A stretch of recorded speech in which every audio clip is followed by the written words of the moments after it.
बिस्मिल्लाहिर्रहमानिर्रहीम। अस्सलाम वालेकुम व्यूअर्स, मैं हूं मुश्ताक खरल और इल्म व आगाही के सफ़र में हम चाह रहे हैं कि कुछ ऐसी वीडियोस तैयार की जाएं जिसमें ऐसे तलबा तलबात को फ़ायदा हो सके जो घर बैठे लेक्चर लेना चाहते हैं, बाज़ माली या कुछ और वजूहात की बिना पर तालीमी इदारों में नहीं जा सकते।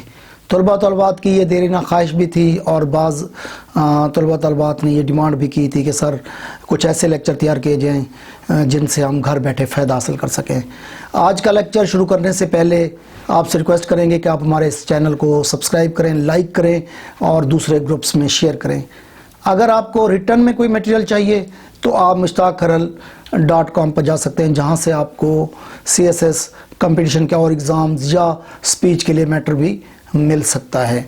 इससे पहले हमने सी का इस्तेमाल बताया कि सी कहाँ पर सीन की आवाज़ देती है और सी कहाँ पर काफ की आवाज़ देती है। उसमें मैंने आपको बताया था कि सी जो है ए, ओ और यू के साथ काफ की आवाज़ देता है और सी ई, आई और वाई के साथ जो है वो सीन की आवाज़ देती है। आज का लेक्चर इसी तरह बहुत ही इम्पॉर्टेंट है क्योंकि बहुत से ऐसे इदारों में एक गलत कंसेप्ट चल रहा है और एक अरसा दराज से स्कूलों में ये बात पढ़ाई जा रही है कि जो एन है वो वॉल्स के बाद वॉल से पहले एन आता है। इसकी मैं आपको 2-3 ऐसी एग्जांपल देता हूँ कि जहाँ पर वॉल्स आ रहे हैं लेकिन आप वहाँ पर एन नहीं लगा रहे। मसलन we are a one nation, तो यहाँ पर वन के साथ ए लगाया हमने, एन नहीं लगाया। England is a European country, तो यहाँ पर हमने यूरोपियन जो है ई है उससे पहले एन नहीं लगाया बल्कि ए लगाया।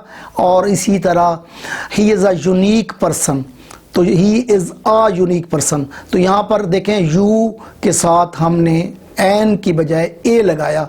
तो यहाँ पर आपको क्लियर होना चाहिए कि एन वॉल्स के साथ नहीं आता। ज़रूरी नहीं कि वॉल्स के साथ आए बल्कि अलिफ की आवाज़ जहाँ भी होगी वहाँ पर आएगा, चाहे वो कॉन्सोनेंट्स ही क्यों ना हो। अब मैं आपको 3 ऐसे कॉन्सोनेंट्स की एग्जांपल देता हूँ जिनके साथ एन आ रहा है। हमारे पास एक्स है, एस है, एम है, इनके साथ बाज़ जगहों पे एन आता है, जिस तरह एक्सरे, एन एक्सरे और S D O, he is an S D O, और एम एन ए या M A, he is M A या he is an M A या he is an M N A. तो आपने देखा कि यहाँ पर इसलिए एन लगा कि एक्सरे अलिफ से शुरू होता है, एस डी ओ अलिफ से शुरू होता है, एम एन ए जो है वो अलिफ की आवाज़ से शुरू होता है, तो यहाँ पर हमने एन लगाया। ये भी नहीं कहेंगे कि हम एम के साथ लगाएंगे बल्कि एम जिस जगह पे अलिफ की आवाज़ देगा। मसलन जहाँ पर ये नहीं दे रहा, अब हम ये कहते हैं कि ही इज़ अ मैन, अब यहाँ पर मैन में एम जो है अलिफ की आवाज़ नहीं दे रहा बल्कि मीम की आवाज़ दे रहा है, तो यहाँ पर हमने ए लगाया। जहाँ पर ये अलिफ की आवाज़ दे रहा था है सेम यही वर्ड, जहाँ पर ये अलिफ की आवाज़ दे रहा था वहाँ पर हमने एन लगाया और जहाँ पर ये अलिफ की आवाज़ नहीं दे रहा वहाँ पर हमने ए लगाया। और ये दूसरी बात भी यहाँ पर आप ज़हन नशीन रख लें कि आप ये देखेंगे कि हमारा जो नाउन है उससे इमीडिएट फ़ौरन पहले जो है वो अलिफ की आवाज़ हो। अगर उससे पहले कोई एडजेक्टिव आ जाती है और वो अलिफ की आवाज़ नहीं दे रही तो आप वहाँ पर एन नहीं लगाएंगे, चाहे वो उससे पहले आपका उसके बाद चाहे अलिफ की आवाज़ ही क्यों ना हो। इसमें देखें मसलन he is a good M N A, he is a good M N A कहा, अब यहाँ पर हमने एन नहीं लगाया क्योंकि एम एन ए से पहले गुड आ गया। लेकिन अगर ज़हन में रख लें कि अगर इससे पहले एडजेक्टिव अलिफ की आवाज़ दे रही हो तो तब भी आप एन लगाएंगे, चाहे आगे नाउन अलिफ की आवाज़ ना भी दे रहा हो। मसलन he is an honest man, तो मैन गो के अलिफ की आवाज़ नहीं दे रहा लेकिन ऑनेस्ट जो है एच हमारे पास कॉन्सोनेंट है, लेकिन चूंकि यहाँ पर ऑनेस्ट जो है अलिफ की आवाज़ दे रहा है तो यहाँ पर हम लोग एन लगाएंगे। तो एन नाउन के साथ भी लग सकता है, एडजेक्टिव के साथ भी लग रहा है।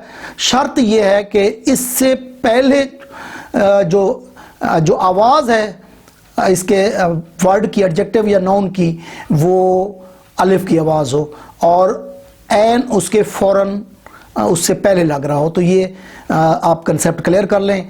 बाज़ इदारों में भी पढ़ाया जाता है, बाज़ स्टूडेंट्स भी ये गलत कंसेप्ट लिए हैं कि हर सूरत में वॉल्स के साथ ए आई ओ यू ई के साथ जो है एन लगता है। ऐसा हरगिज़ नहीं है।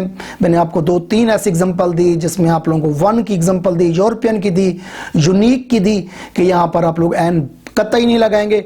और आपको 4 ऐसे कॉन्सोनेंट्स दिए, एक्स दिया, एस दिया, एम दिया, एच दिया, X-ray, S D O, M N A, honest, इन सब के साथ हमने एन लगाया क्योंकि ये अलिफ की आवाज़ दे रहे हैं। तो ये कंसेप्ट आपका क्लियर हो जाना चाहिए। अगर आप चाहते हैं कि इस तरह की मज़ीद आप हमारी वीडियोस देखें तो आप हमारे इस चैनल को सब्सक्राइब करें, लाइक करें, दूसरे दोस्तों को भी इनवाइट करें और दूसरे ग्रुप्स में भी शेयर करें। अपने और दोस्तों और रिश्तेदारों का बहुत ख्याल रखिए।